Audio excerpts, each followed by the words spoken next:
La reflexión del día de hoy del libro Hablar con Dios de Francisco Fernández Carvajal es el sentido cristiano de los bienes. Los bienes de la tierra se han de ordenar al fin sobrenatural del hombre. La riqueza y los talentos personales deben estar al servicio del bien, como es la pobreza de quien vive en medio del mundo y cómo se ha de santificar en esos quehaceres temporales, cómo desarrollar los talentos que el Señor nos ha dado en bien de los demás. Bienvenido a tu canal, Vive tu Fe. Los apóstoles vieron con pena, y el Señor también, cómo se marchaba el joven que no quiso dejar a un lado sus riquezas para seguir al Maestro. Le vieron partir con esa tristeza peculiar del que no corresponde a lo que Dios le pide.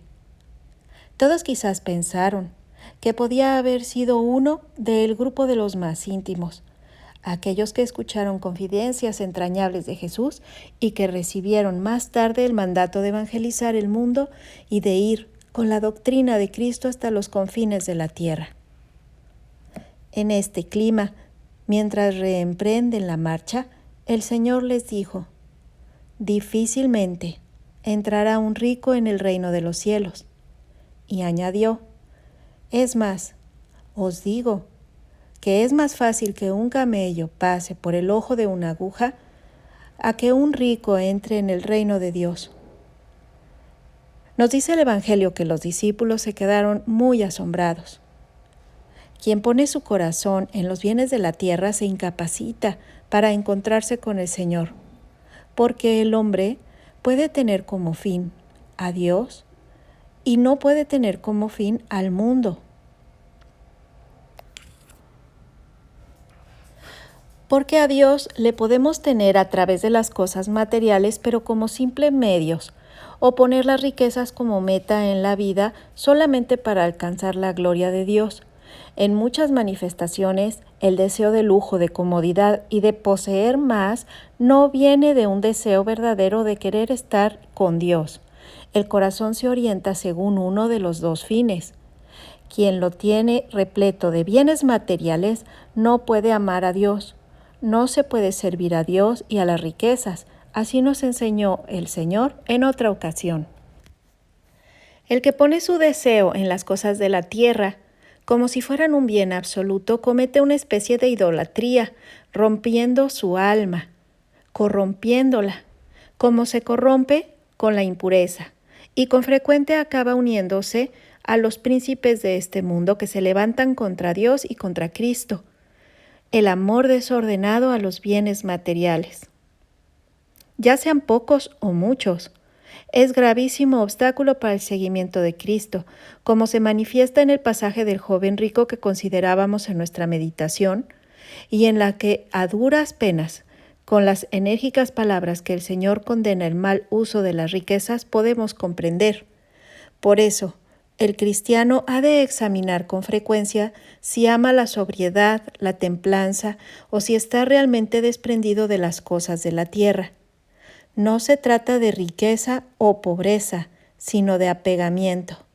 Si valora más los bienes del alma que los del cuerpo, si utiliza los bienes para hacer el bien, si le acercan a Dios o lo separan de Él. Por ejemplo, si se es parco en las necesidades personales, restringiendo gastos superfluos, no cediendo a caprichos y vigilando la tendencia de crearse falsas necesidades. Ha de ver también si cuida las cosas de su hogar, los instrumentos de trabajo. Qué pena si alguna vez no viéramos a Jesús que pasa a nuestro lado porque tuviéramos el corazón puesto en algo que pronto hemos de dejar, algo que vale tan poco, en comparación con la riqueza sin límite que Cristo da a quienes le siguen. Pero vivimos en un mundo material y los bienes materiales son completamente necesarios mientras estemos en este mundo. Por eso, el cristiano que vive en medio del mundo no debe olvidar, sin embargo, que los bienes materiales en sí mismos son bienes que se deben hacer producir en favor de la propia familia, de la sociedad, de las buenas obras que se sostienen con el esfuerzo y que hemos de santificarnos con ellos. Nada más ajeno al verdadero espíritu de pobreza secular que una actitud encogida del que ve con miedo el mundo y sus riquezas. Porque el verdadero progreso y el desarrollo, también el material, son buenos y son queridos por Dios. El Señor no predicó nunca ni la suciedad ni la miseria. Todos hemos de luchar en la medida de las propias posibilidades contra la pobreza y la miseria y cualquier situación de indigencia que degrade al ser humano. La pobreza del cristiano corriente que se ha de santificar en medio de sus tareas seculares no consiste en una circunstancia exterior. Tiene que ser más bien algo interior. Los bienes materiales nos han de servir para dar gloria a Dios. Es algo profundo que afecta el corazón, el espíritu del hombre. Consiste en ser humilde ante Dios, sentirse siempre necesitado de Él, ser piadoso, tener una fe rendida que se manifiesta en la vida y en las obras. Si se poseen estas virtudes, además de abundancia de bienes, la actitud del cristiano ha de ser siempre la del desprendimiento y la de la caridad generosa. El que no posee bienes materiales abundantes no por ello está justificado ante Dios, sino que se debe esforzar por adquirir virtudes que constituyen una verdadera pobreza.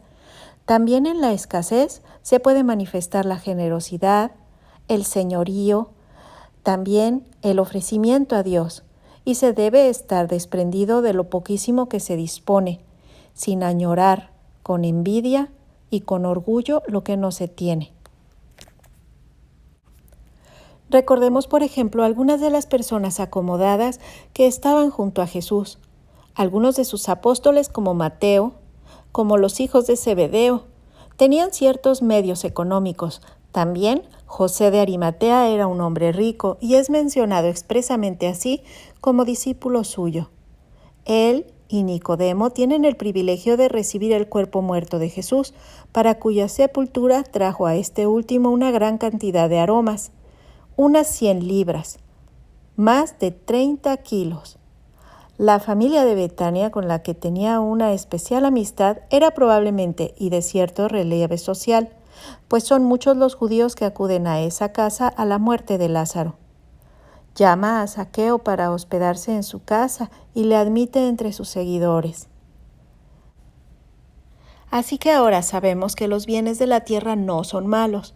Se pervierten cuando el hombre los erige en ídolos, y ante estos ídolos se postra.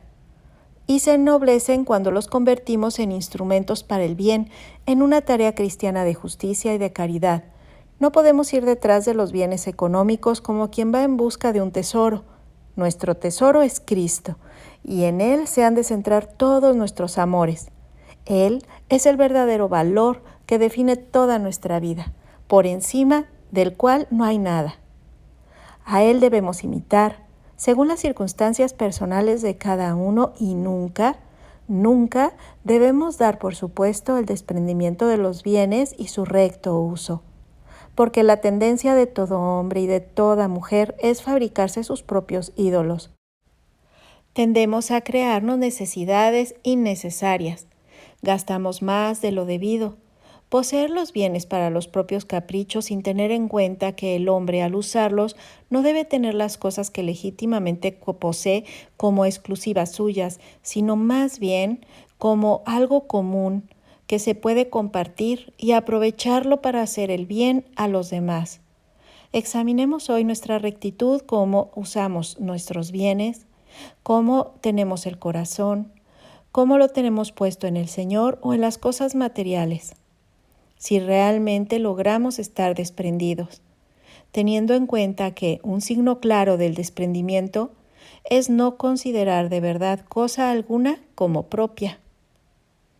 Debemos desarrollar sin miedo, sin falsa modestia ni timideces, todos los talentos que nos ha dado el Señor.